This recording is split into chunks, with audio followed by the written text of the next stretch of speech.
Police ಅಧಿಕಾರಿ, ವಕೀಲ, ಮಾಧ್ಯಮ ಪ್ರತಿನಿಧಿ ಅಂತ ಹೇಳ್ಕೊಂಡು ನಕಲಿ ಐಡಿ ಕಾರ್ಡ್ ಬಳಸಿಕೊಂಡು ಹಲವು ಮಹಿಳೆಯರಿಗೆ ಬೆದರಿಕೆಯನ್ನ ಹಾಕ್ತಾ ಇದ್ದ ಆಸಾಮಿ ಈಗ ಕಡೆಗೂ ಸಿಕ್ಕಿಬಿದ್ದಿದ್ದಾನೆ.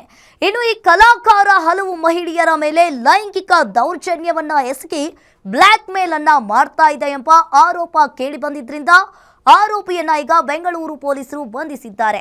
ಹಾಗಾದ್ರೆ ಯಾರಾತ, ಆತನ ಕತೆ ಏನು ಅಂತ ಇಲ್ಲಿದೆ ನೋಡಿ ರೋಚಕ ಸ್ಟೋರಿ. ಹಲವು ಮಹಿಳೆಯರಿಗೆ ಬ್ಲ್ಯಾಕ್ ಮೇಲ್, ಲೈಂಗಿಕ ದೌರ್ಜನ್ಯ. ಮಕ್ಕಳ ಆಯೋಗ ಸಮಿತಿ ಸದಸ್ಯ ಚಂದ್ರೇಗೌಡ ಅರೆಸ್ಟ್.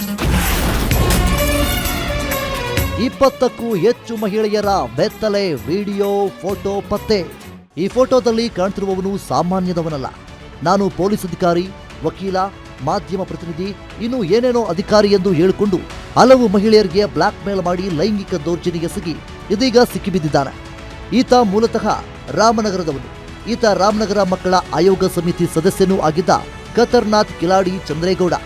ಮಾಡಬಾರದ ಕೆಲಸ ಮಾಡಿದ್ದರಿಂದ ಈತನನ್ನು ಬೆಂಗಳೂರಿನ RR ನಗರ ಪೊಲೀಸರು ಬಂಧಿಸಿದ್ದಾರೆ. ಈ ಕಾಮಂದ ಚಂದ್ರೇಗೌಡನ ಒಂದೊಂದು ಕೆಲಸವನ್ನು ಕೇಳಿದ್ರೆ ರಕ್ತ ಕುದಿಯುತ್ತೆ. ಈತ ಅಮಾಯಕ ಹೆಣ್ಣು ಮಕ್ಕಳನ್ನು ಕಂಡ್ರೆ ಸಾಕು, ಅವರನ್ನೆಲ್ಲ ಮದುವೆ ಆಗಿಬಿಡ್ತೀನಿ ಎನ್ನುವ ಆಸಾಮಿ. ಈತ 20ಕ್ಕೂ ಹೆಚ್ಚು ಮಹಿಳೆಯರಿಗೆ ನಾನು ಅಧಿಕಾರಿ, ನಿಮಗೆ ಸಹಾಯ ಮಾಡುತ್ತೇನೆ ಎಂದು ಅವರನ್ನ ನಂಬಿಸಿ ಲೈಂಗಿಕ ದೌರ್ಜನ್ಯವೆಸಗಿದ್ದಾನೆ ಎಂದು ಇದೀಗ ಬೆಳಕಿಗೆ ಬಂದಿದೆ. ಇದಕ್ಕೆ ಸಾಕ್ಷಿ ಎಂಬಂತೆ ಈತ ಮಹಿಳೆಯರೊಂದಿಗೆ ಇದ್ದ ಖಾಸಗಿ ವಿಡಿಯೋ ಮತ್ತು ಫೋಟೋಗಳು ಈತನ ಫೋನ್ನಲ್ಲಿ ಲಭ್ಯವಾಗಿವೆ. ಈತನನ್ನು ಪ್ರಶ್ನೆ ಮಾಡಿದ್ರೆ ನಾನು ಪೊಲೀಸ್ ಅಧಿಕಾರಿ, ವಕೀಲ, ಮಾಧ್ಯಮ ಪ್ರತಿನಿಧಿ ಎಂದು ಬಿಂಬಿಸಿ ನಕಲಿ ಐಡಿ ಮಾಡಿಕೊಂಡು ಹಲವರಿಗೆ ಬೆದರಿಕೆ ಕೂಡ ಹಾಕಿದ್ದ ಎನ್ನಲಾಗಿದೆ. ಇನ್ನು ಆರೋಪಿ ಚಂದ್ರೇಗೌಡನ ಮೊಬೈಲ್ ಪರಿಶೀಲಿಸಿದಾಗ 20ಕ್ಕೂ ಹೆಚ್ಚು ಮಹಿಳೆಯರ ವಿಡಿಯೋ, ಫೋಟೋಗಳು ಪತ್ತೆಯಾಗಿವೆ. ಗಂಡನಿಂದ ದೂರವಾಗಿದ್ದ ಮಹಿಳೆ ಪರಿಚಯ ಮಾಡಿಕೊಂಡಿದ್ದ ಆರೋಪಿ ಆಕೆಗೆ ನಾನು ಲೆಕ್ಚರ್ ಎಂದು ಪರಿಚಯ ಮಾಡಿಕೊಂಡು ನನಗೆ ಡಿವೋರ್ಸ್ ಆಗಿದ್ದು ನಿನ್ನನ್ನು ಮದುವೆ ಆಗುತ್ತೇನೆ ಎಂದು ನಂಬಿಸಿ ಆಕೆಯ ಜೊತೆ ಲೈಂಗಿಕ ಸಂಪರ್ಕ ನಡೆಸಿ ಆಕೆಯಿಂದ 5 ಲಕ್ಷ ಹಣ ಪಡೆದಿದ್ದ ಎನ್ನಲಾಗಿದೆ. ಇನ್ನು ದೂರುದಾರ ಮಹಿಳೆಯನ್ನು ಮದುವೆಯಾಗಿ ನಂಬಿಸಿದ್ದ ಆರೋಪಿ ವಿವಾಹವಾಗಿದ್ದೇನೆ ಎಂದು ನಂಬಿಸಲು ಆಕೆಯ ಕೊರಳಿಗೆ ಅರಿಶಿಣದ ಕೊಂಬನ್ನು ಕಟ್ಟಿದ್ದ. ಸಂತ್ರಸ್ತೆಯ ಆಧಾರ್ ಕಾರ್ಡ್ ಕೂಡ ಪಡೆದಿದ್ದ.